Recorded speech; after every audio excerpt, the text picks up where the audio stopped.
Olá, alunos de gestão financeira. Eu sou o professor Manuel Mamédio e vou passar para vocês algumas orientações sobre como vocês vão resolver a atividade de mapa proposta pela disciplina de análise de investimentos e viabilidade. Então, se vocês já olharam lá no ambiente, a disciplina, vocês irão verificar que ela começa com um fluxo de caixa. Então, eu trouxe aqui para vocês um exemplo sobre o que é um fluxo de caixa, que representa entradas e saídas de caixa em determinadas datas no tempo. Então, aqui a gente tem uma representação disso. E aí, no exemplo de vocês, na atividade que vocês precisam desenvolver, ele é um fluxo de caixa estimado, de ganhos e perdas. Por que ele é estimado?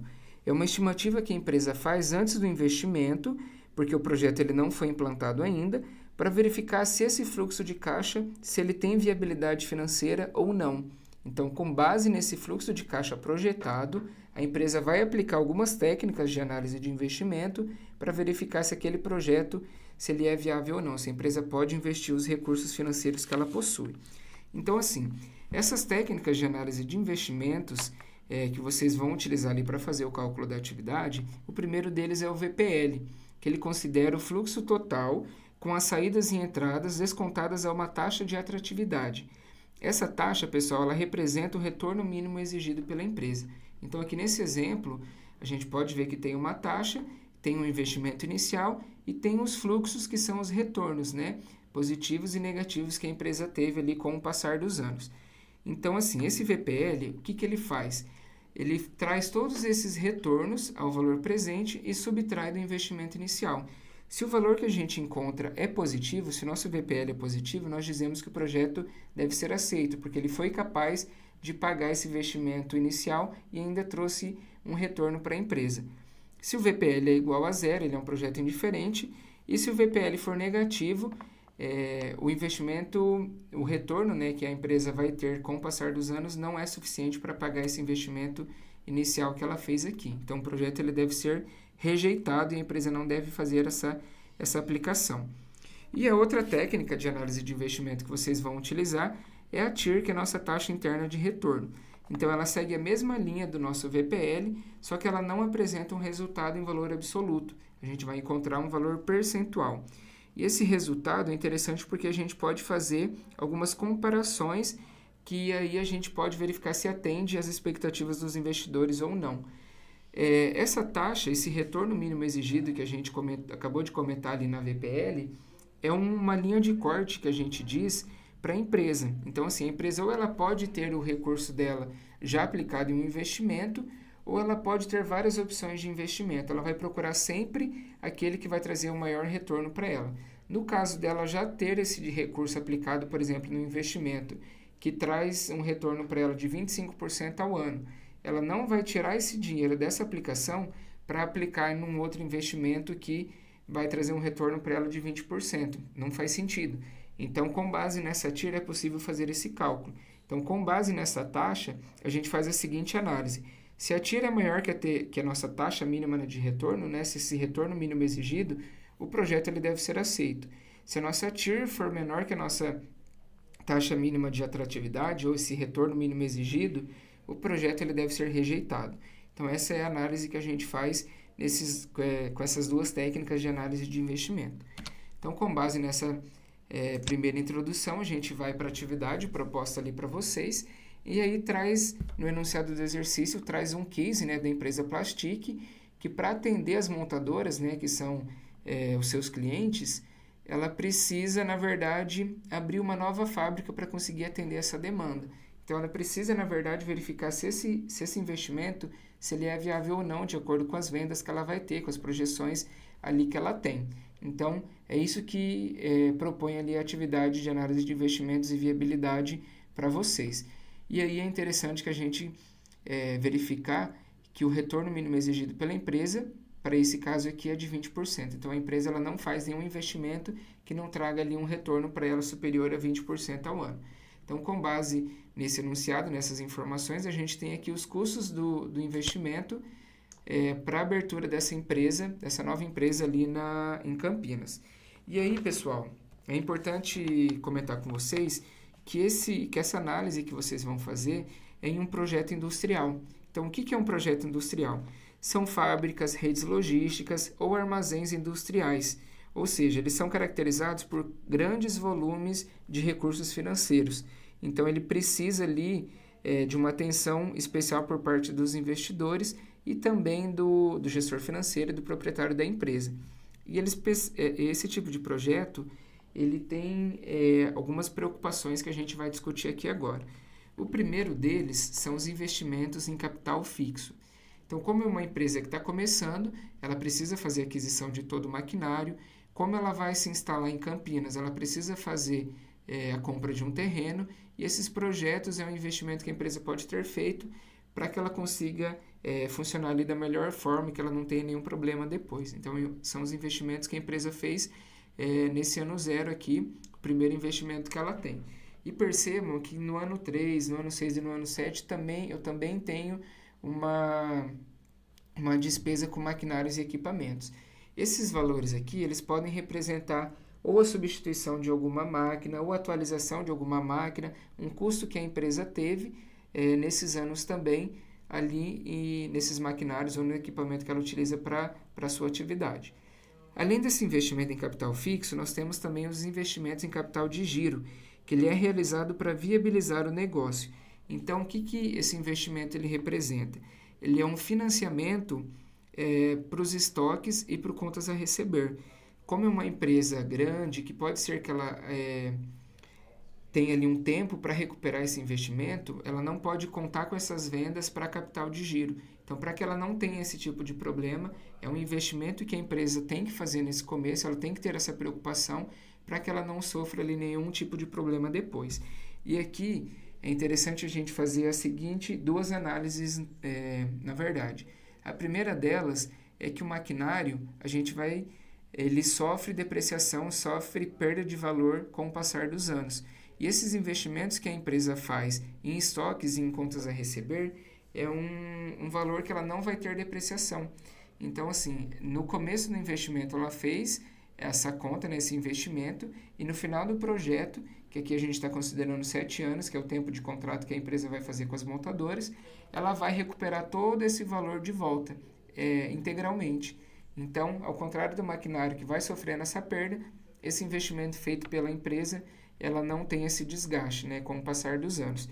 E aí, a outra análise que a gente pode fazer também, é que se vocês pensarem em uma empresa varejista, o estoque que ela possui é muito maior que o capital fixo que ela tem, que as instalações que ela tem ali da empresa. Então, é importante que a empresa tenha esse cuidado de fazer esse investimento também em capital de giro para a abertura de um negócio, porque tudo isso daqui vai contar para a gente verificar depois se esse fluxo vai trazer um retorno viável ou não para a empresa.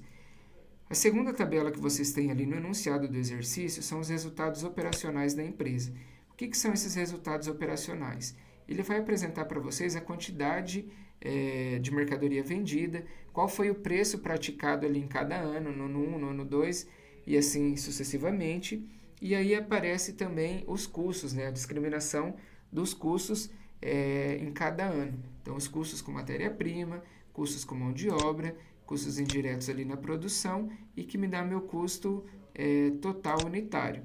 Então, com base nesses custos aqui, eu tenho o custo total unitário, o meu preço de venda e a quantidade de mercadoria vendida. Todas essas informações foram dadas para vocês no enunciado do exercício. A gente só transcreveu aqui para que fique mais fácil para vocês realizarem todos os cálculos que precisam. Além dessas informações, a gente tem as despesas administrativas e nós temos também aqui a depreciação das máquinas. E aí, essa depreciação eu queria comentar com vocês que ela é uma despesa contábil que reconhece que o ativo ele vai perdendo o seu valor com o passar dos anos. Então, esse é uma depreciação das máquinas que a gente vai fazer o cálculo também. Tudo bem? Então tá, aqui com base em todas essas informações que vocês tiveram lá no enunciado do exercício, nessa primeira planilha aqui dos custos do investimento que a empresa vai precisar para a implantação dessa nova fábrica e os resultados operacionais projetados, a gente vai começar a fazer o cálculo então do fluxo de caixa operacional dessa empresa, da empresa Plastic. Então vamos lá. As receitas, elas representam, vocês vão encontrar esse valor com base nos resultados que vocês têm aqui em cima. Como que vocês vão chegar nas receitas com vendas? Como que vocês chegam nesse valor aqui? As informações necessárias para isso vocês encontram aqui nessa tabela aqui em cima. E aí, essa tabela aqui que vai facilitar para vocês o trabalho de vocês, todos esses itens eles já têm o sinal aqui, que é o que vocês vão utilizar para chegar no fluxo de caixa operacional. Então, eu tenho aqui minha receita com vendas, que ela é derivada da quantidade ali das mercadorias vendidas. Eu vou subtrair os meus custos. Então, qual é o meu custo aqui? É R$1 nos custos da matéria-prima, custo da mão de obra, custos indiretos, eu tenho ali custo unitário. Então, eu vou subtrair esses custos e vou encontrar meu lucro bruto. Então, a partir desse lucro bruto, eu vou fazer a subtração das minhas despesas administrativas, que é um valor que foi informado já para vocês, e vou fazer a subtração da depreciação das máquinas, que vocês não precisam fazer nenhum cálculo, porque o valor dessa depreciação das máquinas também já foi apresentado para vocês na tabela acima. Então, vocês só precisam fazer a subtração desse lucro bruto para chegar ao valor que chama lucro antes do imposto de renda. Então, esse lucro antes do imposto de renda é um valor líquido ali que vocês já têm, né, das receitas, menos os custos e as despesas. E a alíquota do imposto de renda já foi apresentado para vocês aqui também, que é de 30%. Então, você tem ali o resultado do lucro antes do imposto de renda, subtraído a minha alíquota de imposto de renda, a gente vai encontrar o lucro líquido.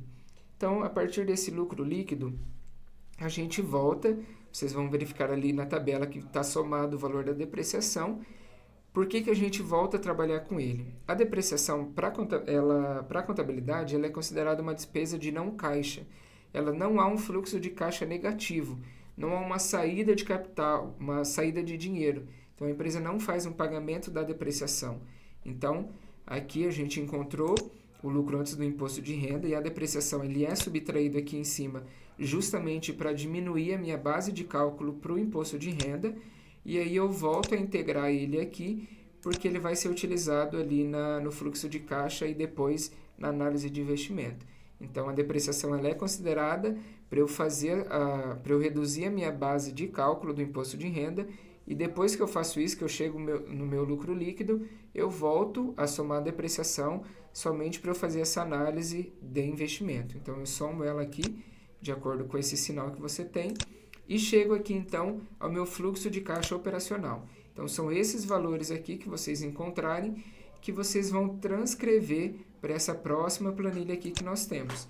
Então, esses resultados, eles virão todos eles para cá, de acordo com o seu ano, e também os investimentos em capital fixo e capital de giro, que são aqueles valores que vocês têm na tabela lá em cima, a primeira tabela que foi dado para vocês. E aí, eu chamo a atenção de vocês aqui para o seguinte: o fluxo de caixa operacional, vocês vão transcrever exatamente os valores que vocês encontrarem aqui. Para o investimento, vocês precisam se atentar ao sinal dele. Se a empresa está fazendo um investimento, que sinal ele deve vir aqui para essa planilha de fluxo de caixa total? Porque com base nesses valores, esse fluxo de caixa operacional, eu tenho aqui qual foi a receita que eu tive com a minha atividade, qual foi o retorno que a empresa teve com a minha atividade ali produtiva.